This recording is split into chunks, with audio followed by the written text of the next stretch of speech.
Olá, sejam todos bem-vindos a mais uma edição do nosso quadro Estação Saúde. Hoje nós vamos falar sobre uma condição neurológica que afeta milhões de pessoas no mundo e é mais comum do que a gente imagina. Hoje, estima-se que a dislexia afeta quase 8 milhões de brasileiros, ou seja, cerca de 4% da população do nosso país. E agora, no último dia 16 de novembro, foi comemorado o Dia Nacional de Atenção à Dislexia. E para ajudar a gente a entender um pouquinho melhor sobre como prevenir e tratar essa condição, hoje a gente recebe o fonoaudiólogo e doutor em educação, Dr. Fábio Pinheiro. Seja muito bem-vindo à TV Câmara, Fábio, e obrigado por aceitar nosso convite. Obrigado, eu que agradeço, a possibilidade de estar compartilhando um pouquinho com vocês essas questões que remetem à dislexia, questão que é tão cara para nós profissionais, e a gente sabe que há um impacto importante na vida de estudantes, familiares, e fico feliz em poder conversar e esclarecer alguns pontos aqui com vocês aqui no Estação Saúde. Ô, Fábio, então vamos começar explicando o que é, a dislexia. A gente ouve muito falar, a gente ouve muitos mitos também sobre dislexia, mas o que é essa condição e como ela se manifesta? É importante conversar sobre essas questões, até para, como você disse, tirar esses mitos, compreender melhor o que é o quadro. A dislexia, ela não é uma doença, tá? Ela é uma condição. Ela é um transtorno neurobiológico, ou seja, tem o seu fundo hereditário, neurológico, que acomete principalmente situações ou habilidades que são importantes para o desenvolvimento da leitura. Como são essas dificuldades, Como elas podem aparecer ou surgir? Isso a gente já vê desde a alfabetização, desde o início da escolarização. Então, eu tenho muitas vezes crianças que não acompanham seus pares, o grupo classe, e têm dificuldades para desenvolver o processo natural de leitura. Que dificuldades são essas? Dificuldade em discriminar letras, em fazer a junção de sílabas para formar palavras, e tudo isso depois vai desembocar onde? Na dificuldade na compreensão leitora.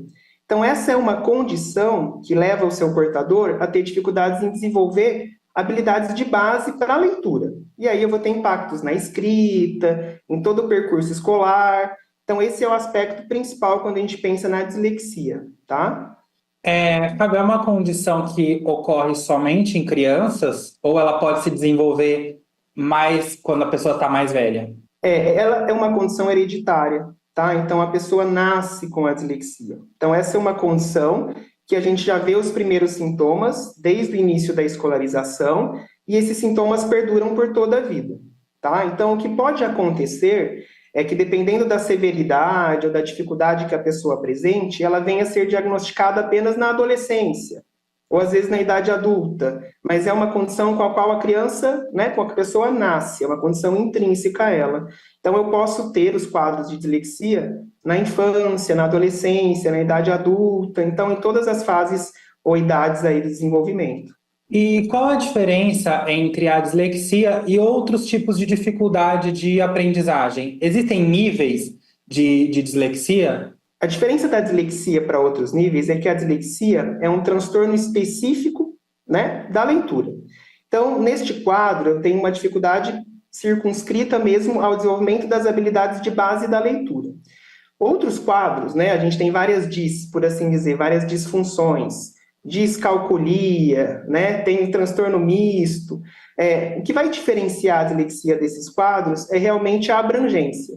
Tenho quadros aos quais eu tenho uma abrangência maior de dificuldades. Por exemplo, se eu pensar na descalculia, que é o transtorno específico para o aprendizado da matemática, eu vou ter um escolar ou uma pessoa que tem dificuldade nos conteúdos matemáticos.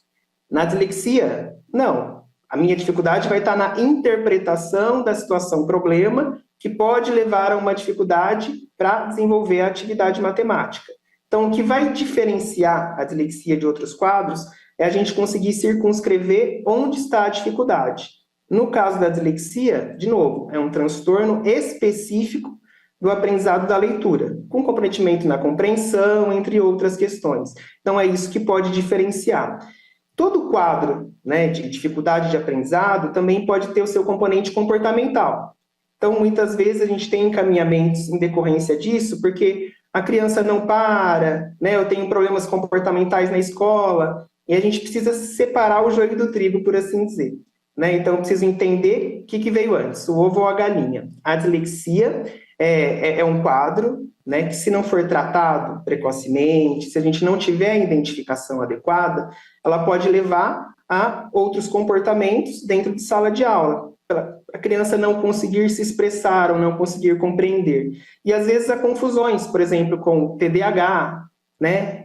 A criança é apontada como hiperativa, às vezes como mal educada, quando na verdade a gente tem um transtorno de base aí com o qual a criança não consegue lidar e a gente precisa atenuar de alguma forma isso.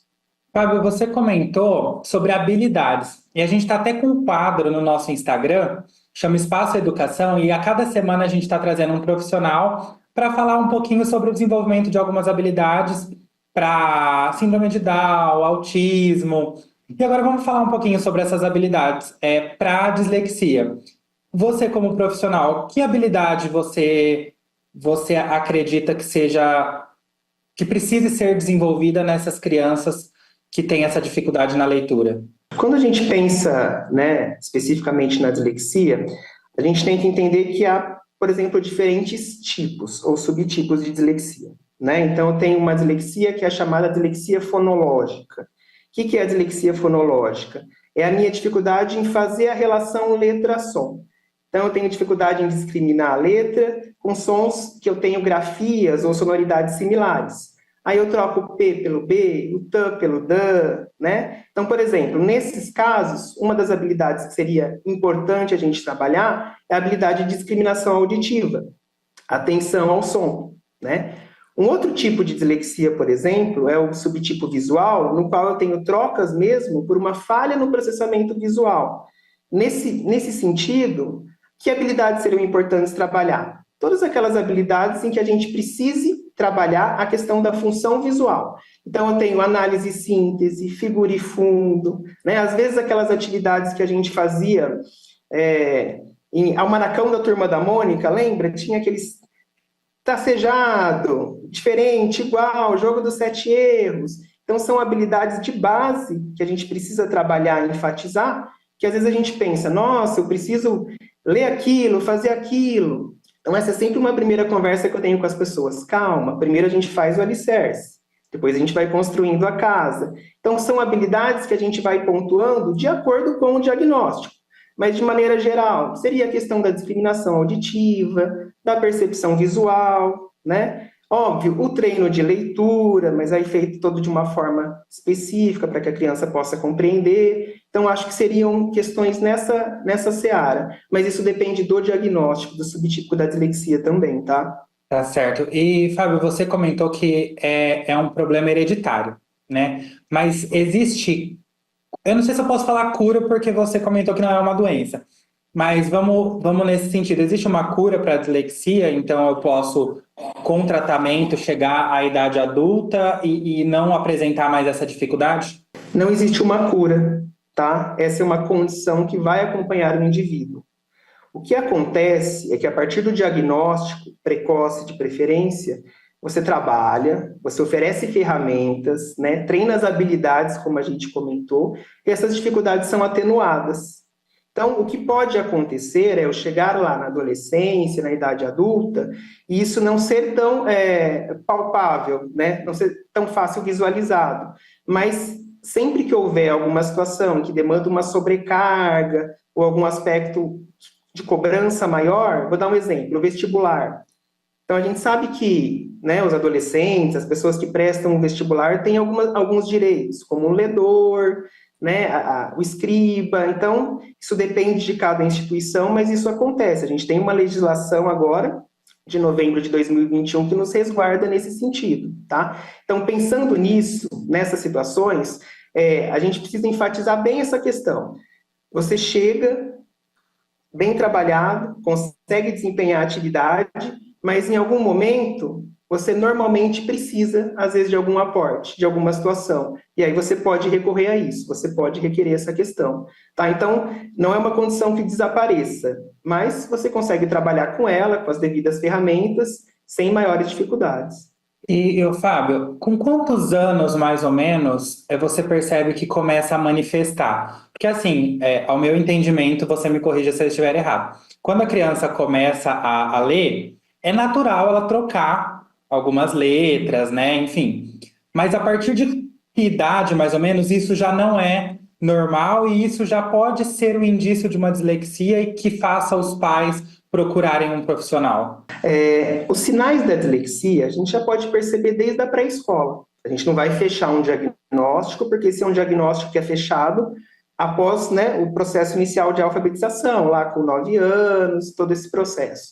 Mas eu já tenho uma criança que muitas vezes tem dificuldade naquelas habilidades iniciais que são precursoras para a leitura e para a escrita.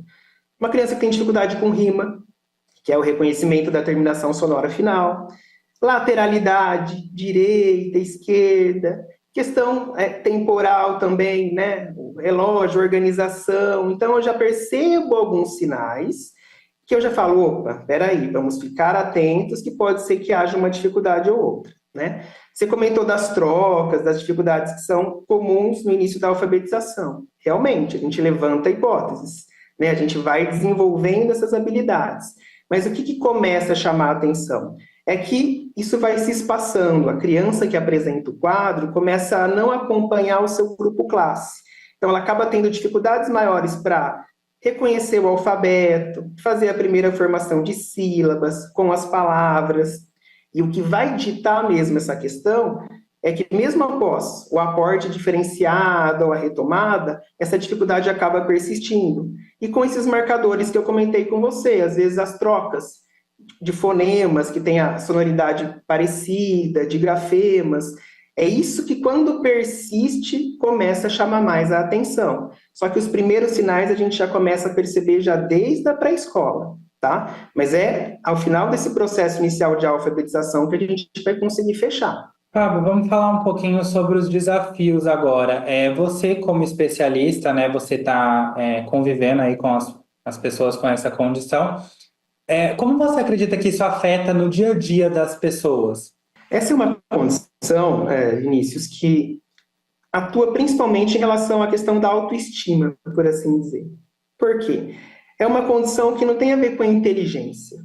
Então, é uma dificuldade que acontece, né? Mesmo com inteligência normal, essa capacidade toda. Então, a pessoa tem a percepção da dificuldade. Muitas vezes, já desde a infância, começa essa questão da comparação, né? Então, muitas vezes, pacientes entram no consultório e a primeira coisa que eu escuto, eu sou burro mesmo. Eu falo, não tem nada a ver, né? A gente precisa compreender que habilidades estão deficitárias para trabalhar e a coisa prosseguir, e a coisa poder seguir, né? Então, eu vejo como um desafio, primeiro, compreender isso e internalizar que, bom, eu tenho a capacidade de fazer como qualquer um, só que muitas vezes eu vou precisar de uma forma diferente, de uma adaptação, né? E junto com essa autoconfiança, a pessoa também se colocar, né? Então, imagina numa sala de aula, se eu tenho o quadro de dislexia, eu não vou querer ler em voz alta, né? Meus amigos muitas vezes podem apontar, fazer troça em relação a isso, né? Então, isso começa a se tornar um peso, uma dificuldade. E o que a gente percebe, principalmente as escolas, é que isso vai se tornando um estímulo aversivo. Aí eu tenho dificuldades para convencer a criança a ir na escola, fazer a leitura, e a bola de neve vai crescendo, né? Na adolescência, na idade adulta, né? Isso vai ficando ainda mais claro, principalmente pensando nas atividades laborais.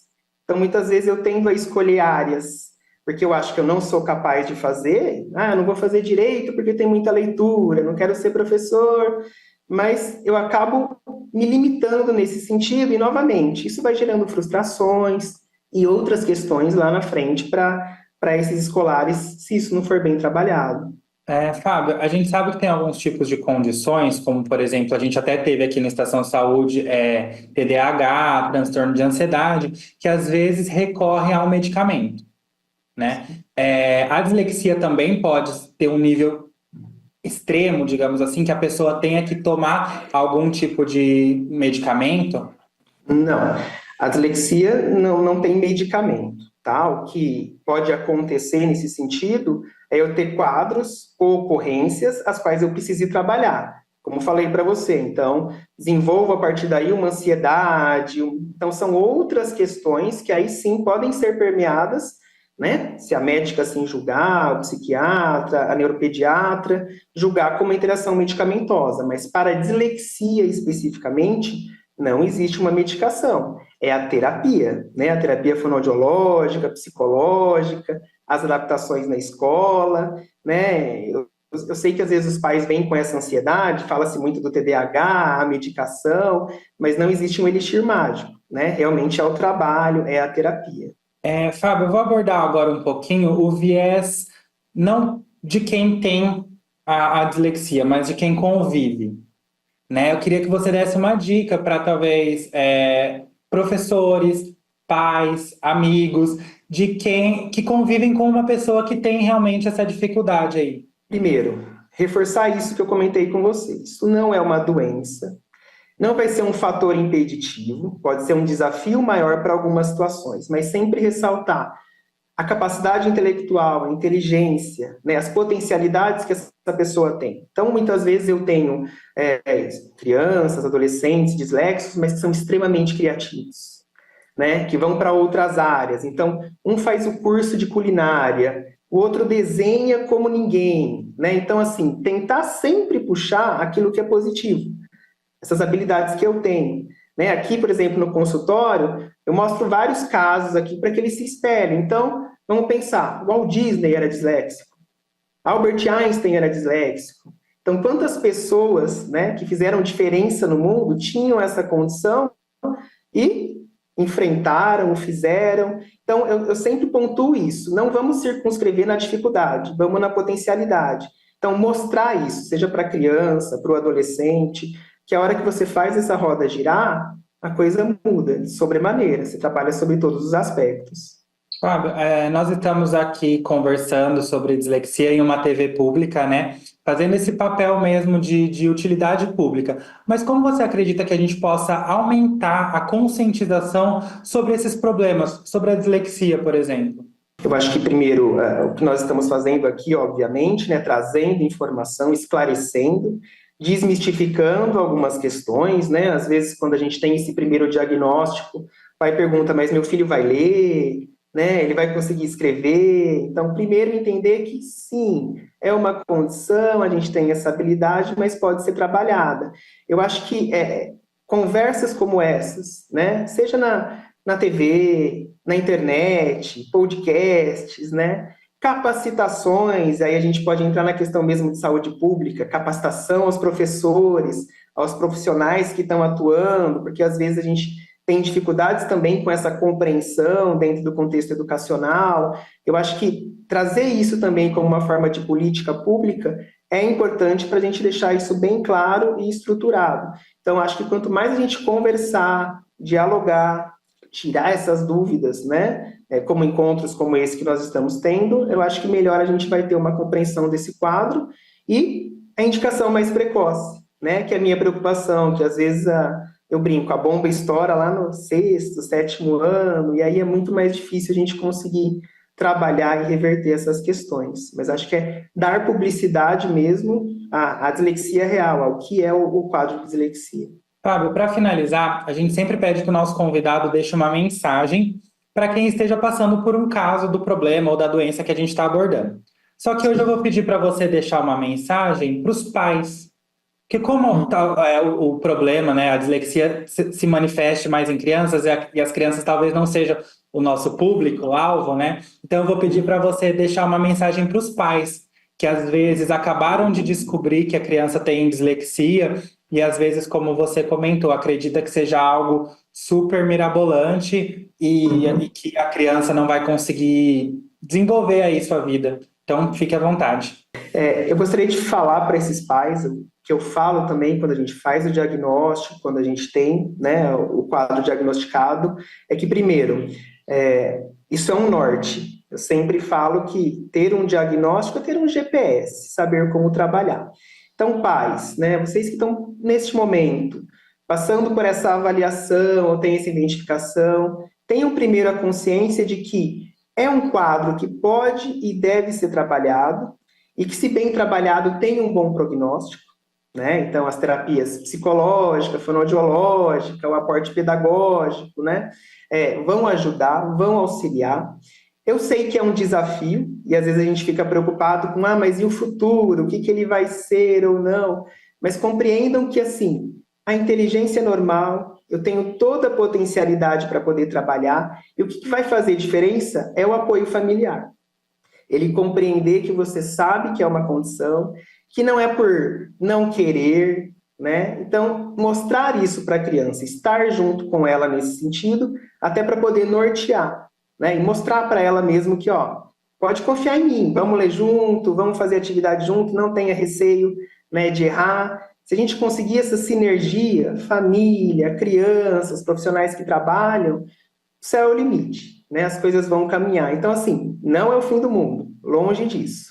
É uma condição, ela existe e pode ser trabalhada. E, se bem trabalhada, como eu disse, o céu é o limite. Fiquem tranquilos. Tá certo, então, Fábio, mais uma vez eu agradeço em nome de toda a equipe aqui da TV Câmara pela sua disponibilidade em conversar um pouquinho aqui com a gente. Imagina, eu que agradeço a oportunidade e estou à disposição. E o Estação Saúde deste mês conversou com o fonoaudiólogo e doutor em educação, Fábio Pinheiro, sobre dislexia. E você que assistiu o nosso quadro pode participar sugerindo pautas para as próximas edições. É só escrever para o e-mail que está aparecendo aqui na legenda do vídeo. O Estação Saúde de hoje vai ficando por aqui. Não deixe de acompanhar a Câmara de Botucatu nas nossas redes sociais. Até a próxima!